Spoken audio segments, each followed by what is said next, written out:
Imagine More Success radio show is the all about you show with successful entrepreneurs and business experts sharing their stories and powerful takeaways while providing you with the tips, tools, tactics, and a free weekly gift to help you thrive. Your hosts for the Imagine More Success radio show are the best-selling authors Cindy Hendricks, a certified business consultant, and Thomas Hydes, a certified world-class public speaking coach. Check out the Imagine More Success radio show at imaginemoresuccess.net because now is the time to realize your dreams and to imagine more success. Welcome to the Imagine More Success show with Cindy and Thomas. We are so glad that you could join us today. If you're listening in the U.S., you may still be waiting to find out who the president is, and if you're listening in the rest of the world, you may still be waiting to find out who the U.S. president is as well. We're excited that you could join us today because we've got a really fun show for you, and we've got a show that's going to be, I think, very enlightening. The entire series of shows that we've been doing, really the bulk of this year, have been around helping your business to streamline or to grow or to find more clients or to create more income or to generate more revenue, because that is a message that you probably need to be hearing right now. We want to bring some hope. We want to bring some really great outcomes for you. So we're going to continue that with our show today as we talk about profit optimization and how you can begin to utilize technology and automation to ensure your business success. Well, that's really the name of the game in this world today, is keep those profits up and to get on with it with the technology age, right? Absolutely. You know, that's a place that really, if you didn't embrace it before, you may find yourself having to do that. A lot of traditional businesses have found themselves having to kind of play catch up, specifically since February and March. And we're going to do some kind of deep diving today into some really cool automations for you, especially if you find yourself in a business where you're doing a lot of one-on-one work as well. So today we're going to have a really fun guest on. We've got Melanie McSally. She is a profit optimization and technology expert. She's actually from one of my favorite cities in the country, Cindy, Boston. Have you been there? Oh, yeah. Yeah, big fan. I'm a big fan of the town. I lived there for several years. It's a great place. So you know about Gloucester then? Yeah, more than I should. Melanie's pretty awesome. She graduated top of her class in engineering school and has her master's degree in engineering management and holds a number of certifications. And just last year, she actually made a huge switch, created her own business. She's one of the leading authorities, again, on streamlining businesses to maximize profits. And we're going to be talking about how you can begin to learn from her, how you can navigate some politics, which seems very timely, accomplish the goals, and become an accomplished and respected leader in your own field. You know, she's done a lot of work with nonprofits as well. And in addition to that, she's also a competitive triathlete, which I am completely impressed by. We want to go ahead and welcome her to the show. Melanie McSally, thanks for joining us today. Thank you for having me. This is such an amazing platform you two have built here, and I'm so honored to be a part of it. Oh, we're glad to have you. Thanks so much. And we sure enjoy having a good time while sharing everyone's expertise and learning ourselves about all you wonderful people that we bring in. Yeah. Melanie, what a fun job, right? Seriously. Melanie, as an overall kind of concept of automating and bringing new technologies into your business, tell me what that means for the business owner who's listening today.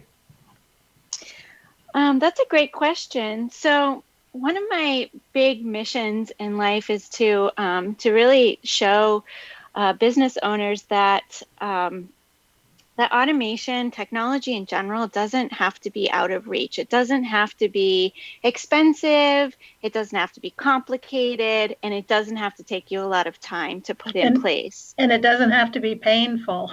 Exactly. And so our goal is really to help entrepreneurs. So we really focus on the brand new business owners up until they're really making that six figures, right? All the way from 0 to 60, to show that your technology can be proportional in dollars to where you are in business. That way, if you're not making any money, it doesn't have to cost you millions to put it in place. And And what we like to tell people is that you never know when the Oprah effect is going to happen. And so you always want to be prepared for that success. And you want to have this I'm ready for success mindset, because if you're thinking about I'll do it when, then you're putting off your success into the future, and the future is always in the future. And tell me, what exactly is the Oprah effect?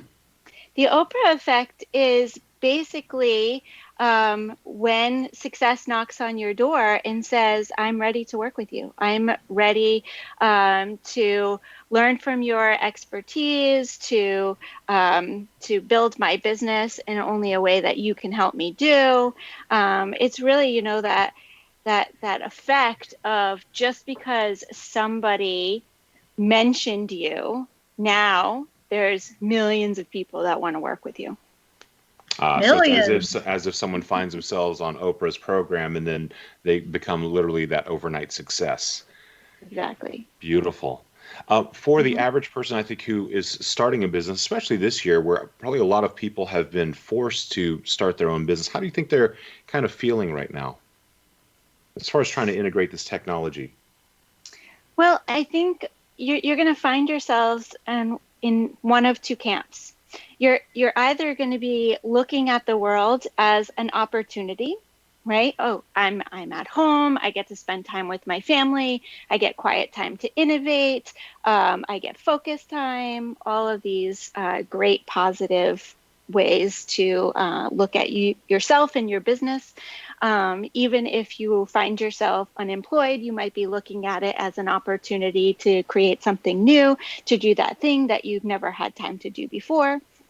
Or you might be in the camp where you're not sure of the path forward, and you just need that little nudge to say, hey, you have a genius that only you have, and it needs to be shared. So let's use this time as an opportunity to put that out into the world. Let's start with some of the overall concepts of the technology that you offer and that you assist people with. Tell us basically kind of the categories of technology that's available to the small business owner, and where you serve your guests or your clients most. Sure. So we focus on automation first. So we focus on really allowing you to focus on what you're good at and let the technology handle the rest. So I like to say that success is the intersection between knowing and doing, and you know, and the automation does. Oh, okay, great. And Kind of so, replicating yourself then rather than yeah, doing everything yourself. exactly. Um, and so what you really want to think about, and this is really a hard concept for people. It was definitely one that I faced in my own business. Is what what are the things that only I can do? And like really take a serious look at that, because I recently went through a growth spurt where I really had to hire out for me, right? For what my genius is, because I needed to scale what I specifically do within my own business. And I couldn't do that all by myself. There was only so many hours in the day. And so it's really hard to sort of let go of the reins of something you think that only you can do. But when you look at it as an opportunity to automate it or to delegate it, then that's when your business really goes 10x or 100x and goes to that next level of being able to serve more people and make a bigger impact. And so everybody sort of needs certain things in business, right? You need to be able to communicate to the world who you are and what you do. You need to be able to capture prospects or leads, and you need to be able to convert them as well as follow up with them and engage with them. And so those are easy things to automate, and we're actually working on automating the creation of that automation, um, so that we can scale and help even more businesses ourselves. Oh, So that's really where we focus on on the automation, but at the end of the day, we want to be a one-stop shop. So if there are other things that people need in the technology world, then we will talk about whether or not it makes sense for us to serve those needs. So to give our listeners some ideas of how they can automate, maybe they would create courses around their expertise so they could just sell the courses in not their own time, or write books to sell or to give with the courses and things like that. Is that not the concept that you're looking at? So yes, that's part of it. So part of it is automating the delivery of your expertise, and part of it is automating the processes for you generating revenue in your own business. So if you think about your ideal client and what it takes for you to work with that ideal client. So let's take your radio show, for instance. You need guests for your radio show. Am I right? Yep. Yes. Okay. So let's say I just went through the process. So you qualify these guests, right? You make sure that they're a good fit for your radio show. Yes. And so you have a questionnaire, right? Fill out these questions, and that will tell us whether or not you're a good fit for our show. And also we'll give you a little bit about us so you can determine if it's a good fit for you. Does that sound about accurate? That sounds right. Okay. And so then if you ask these questions in such a way that the answer is always yes if, like either yes or no questions or drop down answers, or this is an easy, if they answer it this way, that automatically weeds them out kind of situation, then you can effectively automate your entire onboarding process. You send a link, they fill out the questionnaire, a computer makes a determination whether they're a good fit or not.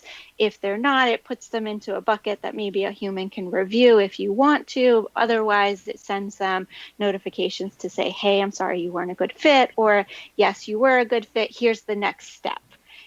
Here's how, and you guys sent a video on how to use Skype and all that stuff, so you can put all of that in this automation. And you have effectively automated your onboarding process. See, Wow. Thomas, we automated it and we didn't even know it. Exactly.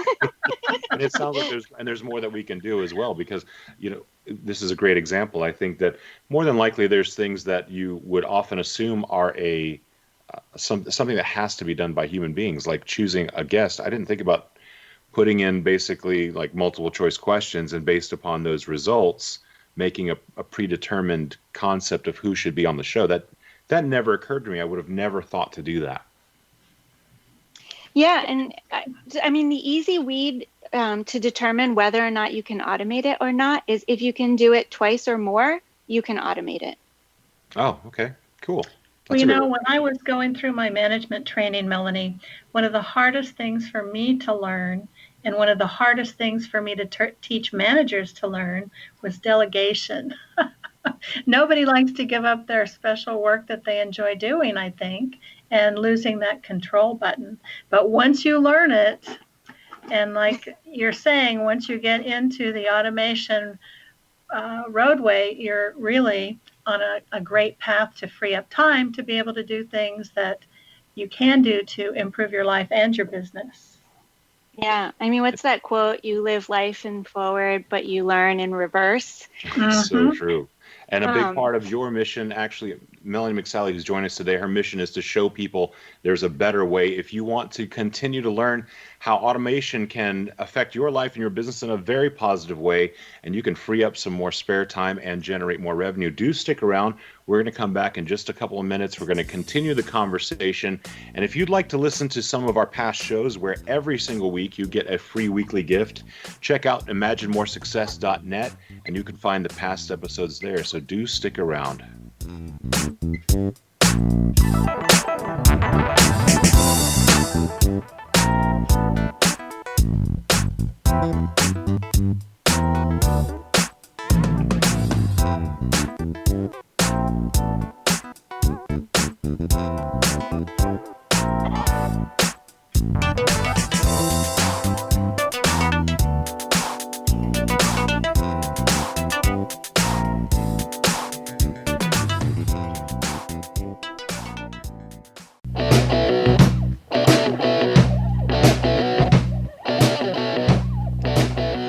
for sticking around with the Imagine More Success radio show with Cindy and Thomas. We are back right now with Melanie McSally, who is the Boston-born and raised profit optimization and technology expert. Melanie, we talked a little bit about how automation can actually positively affect small businesses. And we want to talk a little bit more about how you actually got involved with this and how this ended up really speaking to you. Sure. So, like most stories, I think with entrepreneurs, I started out, I guess you could say tragedy. I don't like to look at it that way. But when I was young, I was bullied, which is, all too common these days, unfortunately. But I grew up an Irish Catholic, and so we were taught to not really worry or speak about our problems, but sort of just focus on our blessings in life. And so I never really told anybody. I just kind of dealt with it. And the way I dealt with it was to escape, to sort of create these imaginary worlds for myself where I could live in what could be rather than what was. And so I lived there, and I spent a lot of time there, and these escapes were not just in my mind, but I played a lot of sports, and I did a lot of exploring outside in the countryside, and things like that, and I spent so much time doing this that I almost flunked out of high school, and so I had to have like a moment with my mom where I was like, well, I'm almost done with school. I'm going to make it. I might be last in my class, but I'm going to make it. And then I'm going to be done. This will be the finish line. I can, sort of check off that obligation to my parents that I've graduated high school and move on with my life. And my mother, who, is wife of a retired Navy officer and rose to be the vice president of 5 companies all at the same time, was Wow. like, yeah, exactly. She was like, no, I don't think so. She was like, no daughter of mine is not going to college. She's like, I don't care what you do. I don't care where you go. I don't care for how long, but you will go and you will graduate and you will like it. That's pretty funny, actually. Yeah. And so I was like, okay, I'll show you. I'll just go to the funnest school possible. And so I went to Johnson & Wales and I studied pastry arts. Cool. Did you, the Johnson & Wales in Rhode Island? Is that where you went? Yep. Cool. Yeah. And when I got there, I was like, I have no idea what I'm doing. I really just came here to spite my mom. And so, I did like baking and all, but I really didn't know how. And so I thought, I'll join the cake decorating club, and that will teach me everything I need to know to get through school. That joining the cake decorating club became this opportunity for me because I ended up being able to cook in Julia Child's kitchen, and I actually ended up getting a job interview just volunteering at an event, and that turned into me becoming the youngest ever pastry chef in Rhode Island for this really prestigious country club. And so all my classmates were like, how do you do it? You must be this amazing baker. And I was like, yeah, if you only knew. And what was the secret? Right? And so I was like, it just kind of opened perspective for me and just made me realize that you get taught these things based on your experiences, right? Your glasses become rose-colored, if you will, based on your experiences in life.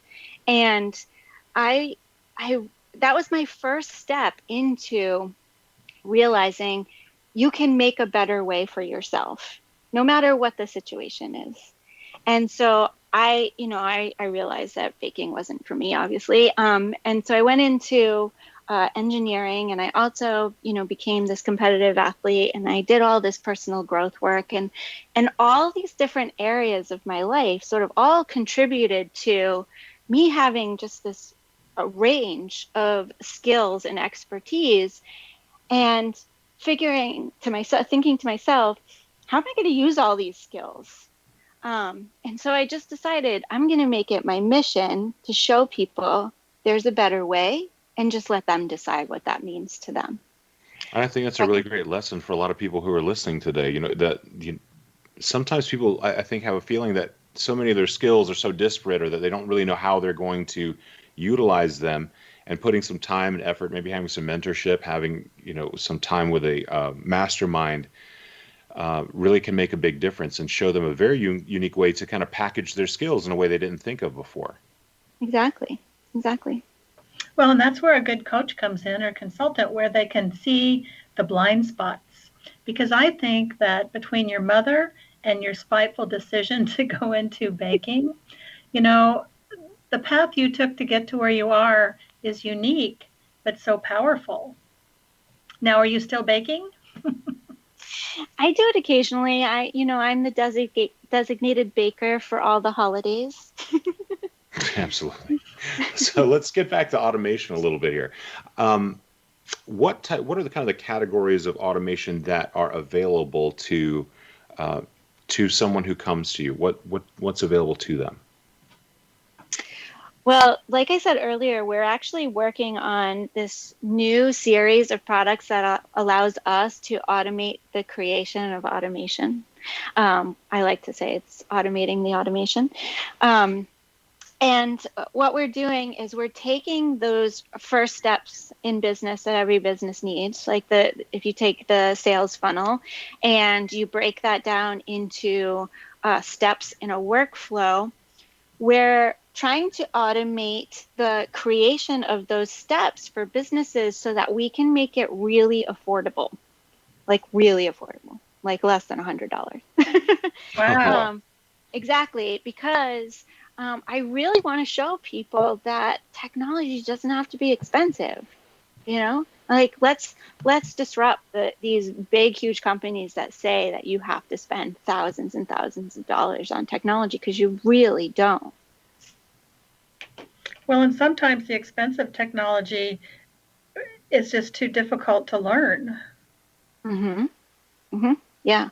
And so, like engineers are right up there with doctors and lawyers on how much they charge by the hour. And this is across the board, right? And so, I'm just like them. I can't really, like charge peanuts for what I do, because at the end of the day, I have to pay all of my staff and everything too. But if we can automate the creation of these steps that everybody does, and they all do in the exact same way, and we just put in variables for things that we want to customize, then we can make it super affordable, because now we're not doing it anymore. Computers are doing it for us. That's fascinating. And do you offer kind of the three-tier system where people can kind of do it for themselves, or they can do it with you, or do it for you? Is that a part of what you offer? Yeah, so when I started my business, it was really a big case study. I came from Harvard, so we're big on case studies. Mm-hmm. And so it was really a big case study of learning what people need. When I actually got into entrepreneurship, I was going to create an app like everybody in the world. I was going to create an app. And I was having this conversation with somebody about what the features would be. And I said, I really want this app to go global. I really think, everybody in the world could use this app. And they said to me, well, how do you know? Like, have you met everybody in the world? And it really sort of was this moment for me of, when you are from Boston, you are really in a bubble as far as your perspective on the world. Yes, I would agree with that 100%. And so in order for me to really, truly understand how I can serve on a global scale, I had to physically get out in the world and serve on a global scale. And so for my first year, I only did done for you services because I really wanted to customize everything and learn from people as to like what their real pain points were, what they were dealing with as new business owners and small business owners, and that's, and now I'm at the phase where I'm creating the automation to really scale those things. But I spent a good year and a half just doing done for you. So that's, where our bread and butter started from. And I think that's really great advice for anyone who is beginning a new task or is trying to carve their own space. Really, the idea of taking your clients on face-to-face, one-on-one, maybe doing a little bit more than you originally would like to do so that you could scale it. But doing that, that's really your market research, right? That's really instead of hiring a firm to go out and poll people, ask questions or whatever, you get a lot of real world experience. And I think that's invaluable. And did you find that was true for you then? Yeah, I mean, not only was I learning from them, but I was making money. So, Yeah. like a lot of people, they think, oh, I have to create these courses, I have to create these passive income streams, but they don't really know what people need. And so they're creating before they're selling. And then they're having a hard time selling it because what they created might not be what the market needs. And so by doing it in reverse, it seems counterintuitive, but in the long run, you're actually going to make more money and have a better retention rate because your clients are going to love you for what you've done for them, and they're going to become your biggest champions. So 90% of all of my business is referrals at this point. That's an incredible statistic. I mean, that really says a lot. And most businesses wish that they had that because that is that's really and truly where the money lies, and the potential to grow your business. That's incredible. So you spent some time also writing and delivering courses for Harvard. Tell us a little bit more about that. Yeah, so I spent almost a decade at Harvard. I started as an engineer there. Fun fact, they hired me because I went to school at a cooking school. Oh, cool. I think they thought I was going to bring desserts to work every day.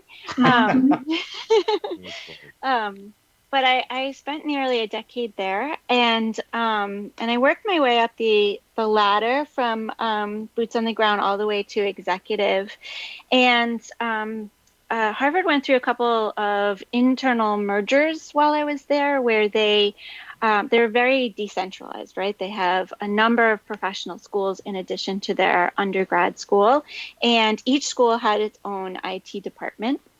And they really wanted to take their central IT department and broaden it to serve all the professional schools so that they could take common things like single sign-on or login, passwords, email, calendar, things like that, and make it universal to the entire university so that they could streamline things like booking meetings with people. And so the two largest departments, the School of Faculty of Arts and Sciences and the Central IT department, did a merger. And when they did that, they decided to create this thing known as the Harvard IT Academy. And the academy was meant for all of the IT employees, and there's over 700 of them last I heard, to give them.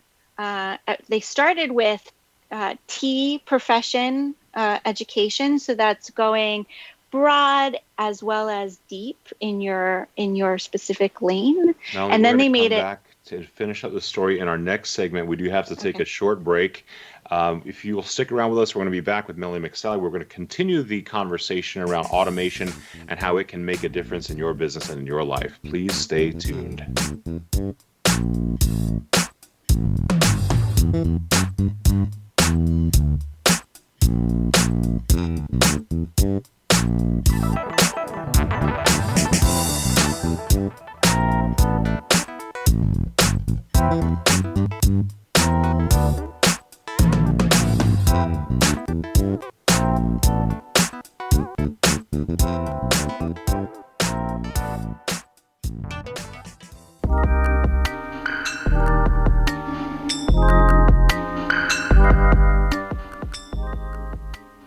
You're back on the Imagine More Success radio show with Cindy and Thomas. Thank you for sticking with us today.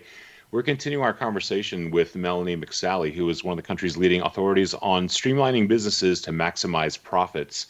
In our previous segment, we were just talking about her ways of not just automating, but how she actually helped Harvard University to move to a more, I'd say, competitive and streamlined way of dealing with their own IT issues. So, Melanie, I think if you're helping Harvard University to streamline their IT department, that you could help someone with some pretty basic automations as they're beginning their business. What does that kind of look like? Take us through maybe a story of how you helped a person, who was kind of struggling in that first part of automation. Sure. Yeah. So, Harvard is really big and complex. And so people might not think that I can relate to small business, but I'll give you a story of an example of a single person who was going to an event, and she was a public speaker, and she was going to sell some products from stage.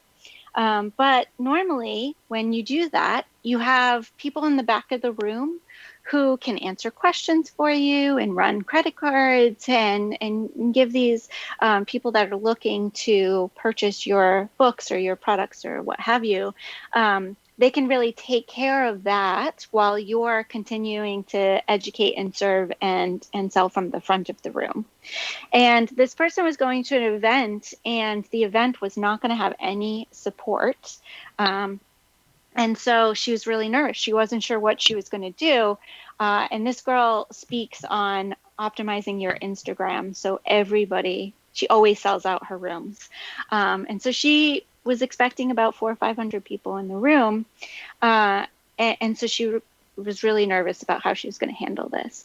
And I said, well, why don't we just create for you an opt-in direct to shopping cart where people can buy from you right from their phone while they're sitting in their seat.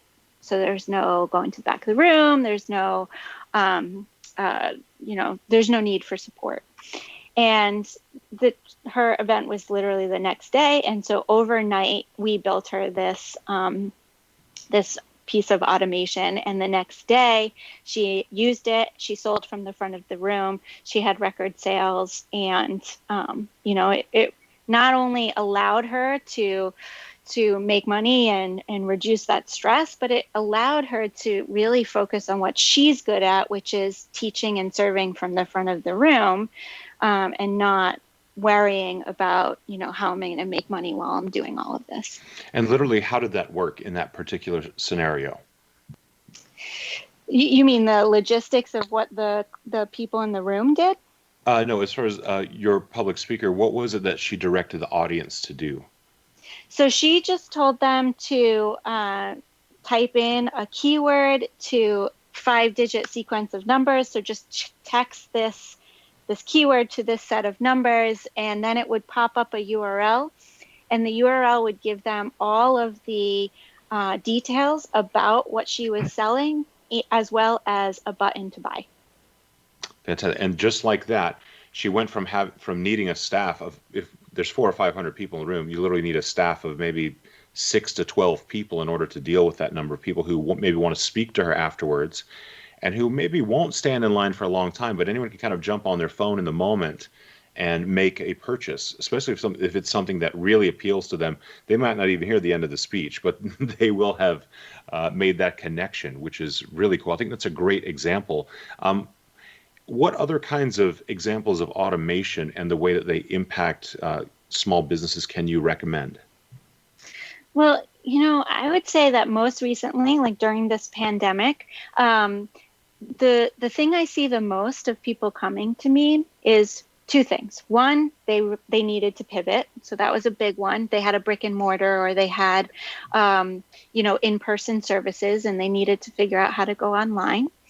So that was one big thing. And then the next one is not leaving a customer behind, right? So I get a lot of calls that are like, Melanie, I'm going to forget somebody.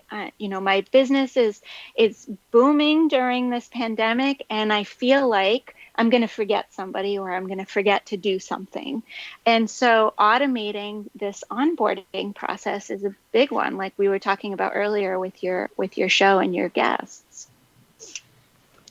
Can completely see that. Yeah, I think that's a problem a lot of people would like to have, and not something that's often anticipated when someone is just beginning a business. I mean, you spoke to that earlier. That often comes as a surprise, and that's kind of when there's a kind of a panic that sets in when they realize they're getting so busy they can't really handle everything that they're doing, which is, there's worse problems to have in business, right? I mean, it's not a bad thing. There is. I actually teach a course on re-engineering the sales process, because if you were to look at it from an engineer's perspective, you would actually build the process out before you started serving your clients, before you started selling, so to speak. Because if you're going out and getting your exposure and you don't have any way of capturing that exposure, then that's wasted time, right? And if you have captured all those leads, but you don't have any way to follow up with them, or you don't have anything to convert them with, then again, they're just going to sit there, and leads do go stale like food. So It's good. It's a good analogy. so it's about building out all of your systems and processes before, and which is why, again, I go back to, like, if you work with people one-on-one, that allows you to bring in some income while you're building out all of this stuff. So you don't have to have all of this infrastructure before you even get started. I really like that too. When you say that you're taking kind of a engineer's perspective on business building, do you find that that also has something to do with personality types, where certain personality types maybe are not necessarily following blueprints as much? Maybe, I don't want to say they're winging it, but maybe they're less structured. That is that where kind of blending these concepts makes a big, I can imagine if the two of them come together, if you're highly creative and then you put a framework together, that's kind of an explosion of potential. Is that what you find?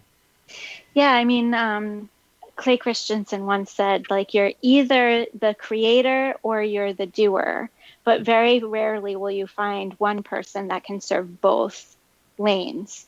And I think if you take any of the personality type quizzes, they all basically boil down to the same thing.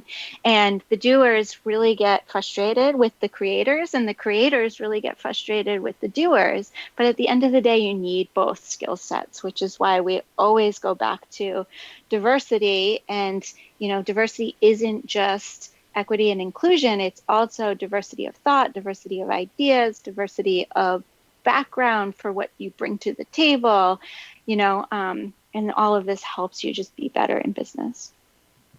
Yeah, and actually, I just want to make kind of a point here that Clayton Christensen actually passed away this year. So we lost someone who was a real icon in American business and academia. Just kind of, but incredible guy. Glad you brought him up. That's a real interesting point. I never really thought of it that way. But Thomas and I are so lucky, because we're both creatives and we're both doers. It's rare. It's rare. And we don't get in each other's way. We're actually very supportive when we're working, which is pretty interesting to learn that not everybody has both.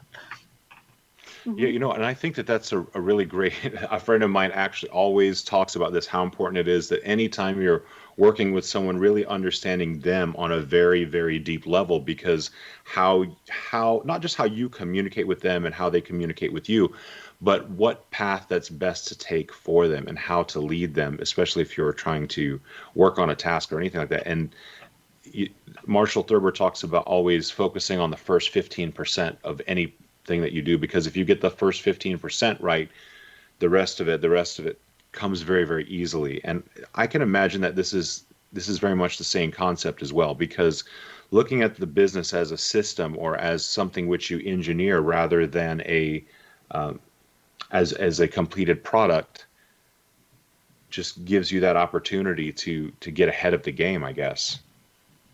Yeah, I mean, you wouldn't build a house by putting the studs in before the foundation, right?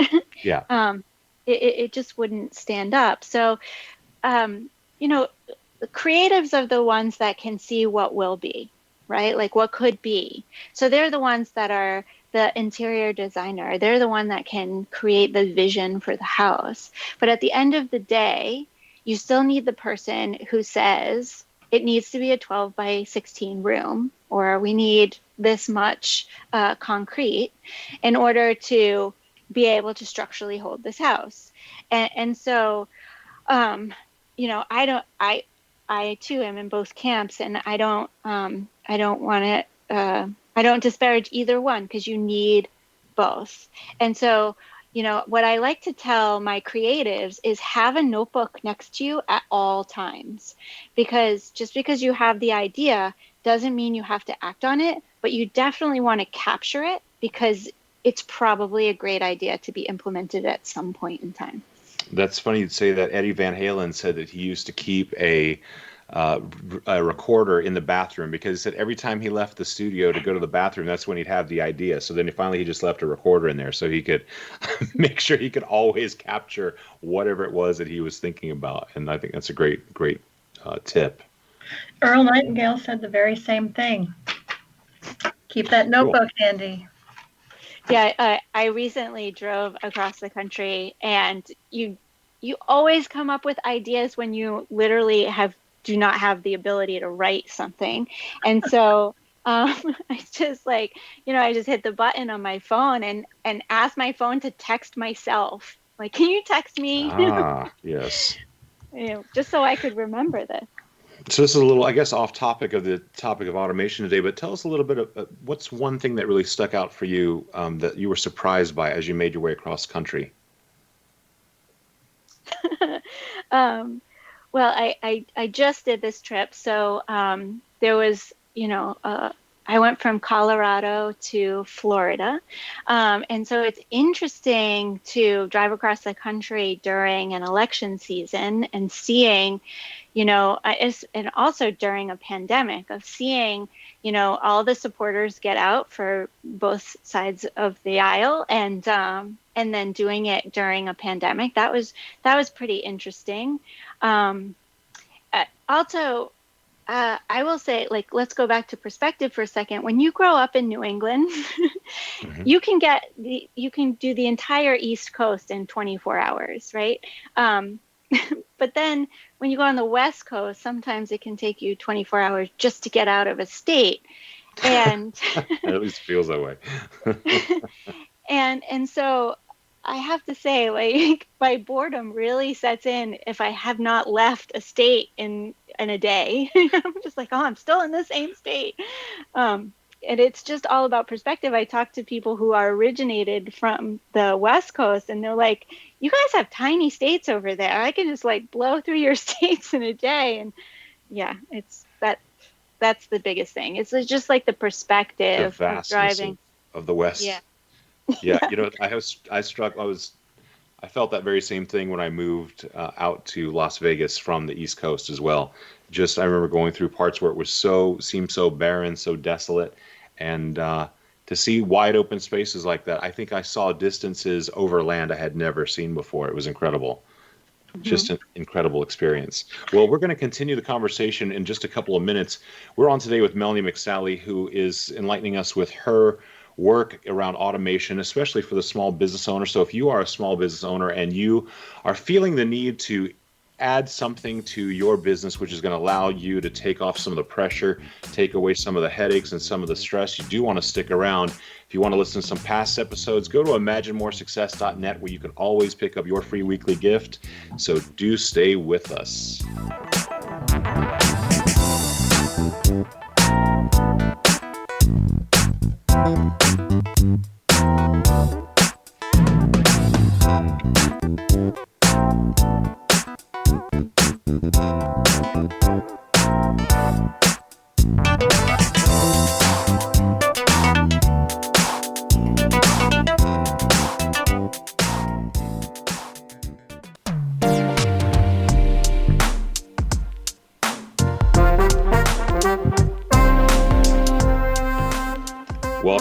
to the Imagine More Success radio show with Cindy and Thomas. We're so glad that you could join us today. We've been having a conversation not just about automating your business. We've been all over the map today talking about some really fun things. I think it's great that we have the chance to have kind of lighter conversation because it seems like the tenor of the entire country has been pretty weighty lately. So it's always fun when we can talk with one of our guests and get a little more of a story as well about their lives, which is always very interesting to us. Cindy, I know that we've spent quite a bit of time always, kind of looking at what's available as far as adding technology. And oddly enough, you and I have actually, I think, taken some steps into technology that we weren't necessarily excited about, but it's something that grows on you, right? It takes a little time sometimes. I was trying just to hire people, and the people that were hired are the ones who developed the technology. Right, exactly. I'm into the delegation part. I think that's great because there's times where, I find myself being great at one thing and then not so great at other things. And sometimes the technology part is the place I'm not so great. I'll have to admit that.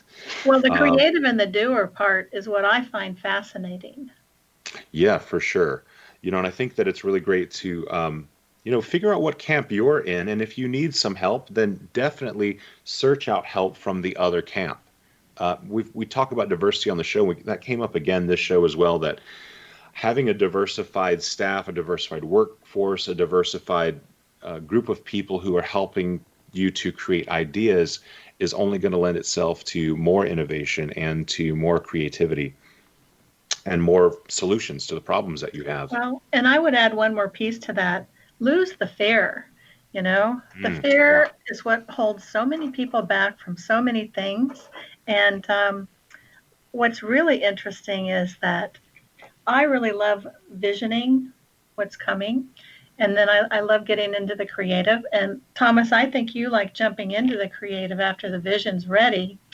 And then when we get to the doing part, I like you to lead the doing, and then I jump in with the doing. And then you jump in, yeah, for sure. I think that's a pretty good path to take. So if you're out there and you find yourself in one path or the other, if you're creative or a doer, hey, find somebody to link up with. It's probably a really great idea. Yes, and lose that fear. Absolutely. We're going to continue our conversation with Melanie McSally, who is the technology expert and who helps businesses to expand their profits. Melanie, what are some of your techniques for helping businesses right now to expand their profits in a way that maybe the small business owner just doesn't think of? Well, that's a great question. So, one of the things that people assume is part of, or the only part of profits is basically all the things that go on the balance sheet, right? The technology, the costs, the people, all the things, right, that go on the balance sheet. But what you might not actually think about is all the peripherals. So let's take employees, for example. If you have really hardworking employees that are dedicated to delivering your vision, that know what your vision is, then they are marching in a straight line to where you're trying to go. Now, if they don't know what your vision is, or if they're not aligned, like they don't agree with it, or they're not 100% invested in it, then they might be taking a longer path to executing that vision. And they might not even be walking towards it at all. Because if they don't know what your vision is, how do they know if they're going in the right direction, right? And so having a vision can actually help or hurt your bottom line when it comes to profitability. And in the same token, if you have a bunch of employees that are standing around the water cooler moaning about their boss or the company culture or any number of things that one complains about, what are they not doing? Working. Yeah. Hey, does this apply to They lost the, the vision. and doesn't this really apply to the individual as well? This doesn't have to be a big company that's experiencing this. This is part of your own personality traits as well, right? There's certain times where for a part of the day, maybe you're the person who's complaining at the water cooler, and it might be you're complaining about yourself. That happens, Yeah, right? right. I mean, let's take the standard entrepreneur who is, by all intensive purposes, a really great innovator, right? And they're probably innovating all day long, and they've probably come up with 10, 20 ideas in the course of the day. Not like new products, services, but just ideas to help in one way or another, or to just do something, right? And so every time they come up with an idea, that takes their focus away from their vision, even if they're just writing it in a notebook. Oh, and then that taking away from the focus of the vision is kind of like changing tasks on an assembly line. It's very inefficient. Every time you change a task, you find yourself losing focus and losing productivity. Is that kind of the same concept? Yeah, they say that it takes 15 minutes. Every time you lose focus on whatever it is you're working on and you context switch to something else, you lose 15 minutes. So if you think about every time you change direction in the course of a day and work on something else, you've lost 15 minutes. It adds up after a while. So now I'm starting to see a bigger value of the automation, in that because you're leaving things to your automation to be done, the rest of your day is then not being disrupted multiple times and adding up those 15-minute segments, which by the end of the day, a handful of interruptions can be half of your workday.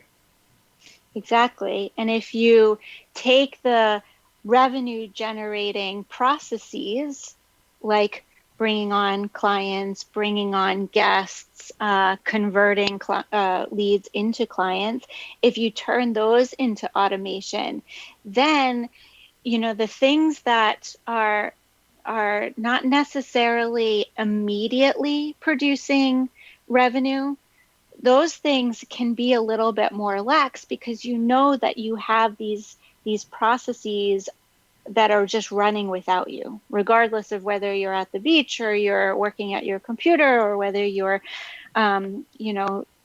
working with a client. Those things are still happening. And that's a big part of that laptop lifestyle, right? That a lot of people, I think, don't really think is possible. But is it possible more than people think it is? Oh yeah, I mean, I live it. I like to say I live everywhere and nowhere. Um, I sold my house. I gave away everything I owned, and I set out on the road to be an entrepreneur because I didn't want to have a plan B. I wanted to go all in and see how fast I could become successful. And so I actually don't have a physical home. And yeah, I work wherever I want. Let me ask you this. What was that transition like on a personal level? How did you feel about that? What was that first step like? Uh, Hard. Okay. Well, I mean, so I really need to write a whole book about this, but there's so many correlations between being an athlete and being an entrepreneur. And so I thankfully was blessed with the fact that I'd already gone through all the hard things an entrepreneur goes through as an athlete. So I already knew that I could do it. And I already knew that it was going to be challenging. And I already knew that how to hurt in order to get to the triumph, right? I already knew how to do all of that stuff You because said I'm how an to endurance. hurt. Yeah. Okay, How to hurt. explain that. Explain Well, that. so as an athlete, right? Like when you're, even it doesn't matter what your distance is, right? If you're going out and doing something for the first time, you're gonna go through a little bit of pain to receive an reward at the end, right? Like you might walk longer than you did before. You might run longer than you did before. You might cycle longer than you did before. Sounds And like it's management to me. exactly. Right. And the same is true in business, right? It's like, you might get a lot of naysayers telling you that you're not good enough, or that you can't make it, or that your idea is stupid, or all these things, and it's gonna hurt inside. And even you're going to have self-doubt inside.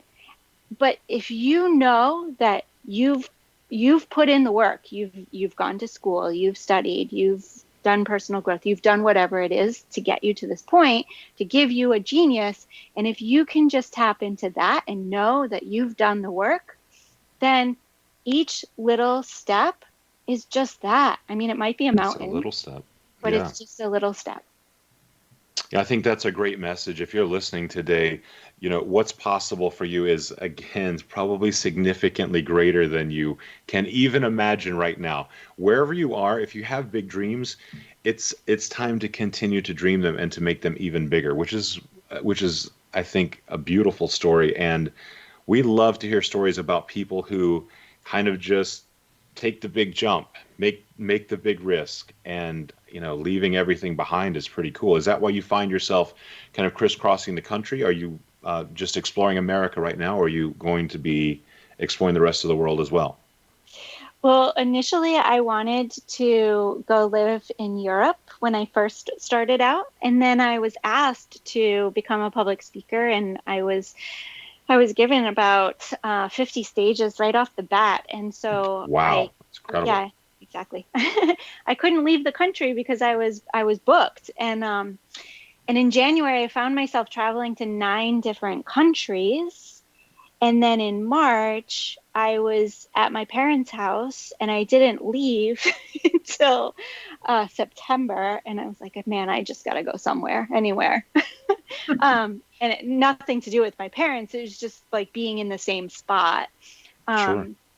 And so I just set out and I went to Texas. So I had never been to Galveston. And so I went to Texas and just explored. And then a friend of mine who's in Colorado was like, hey, can you come here? Because I want to innovate and create. And I think we could do something amazing together. And so I was like, sure, why not?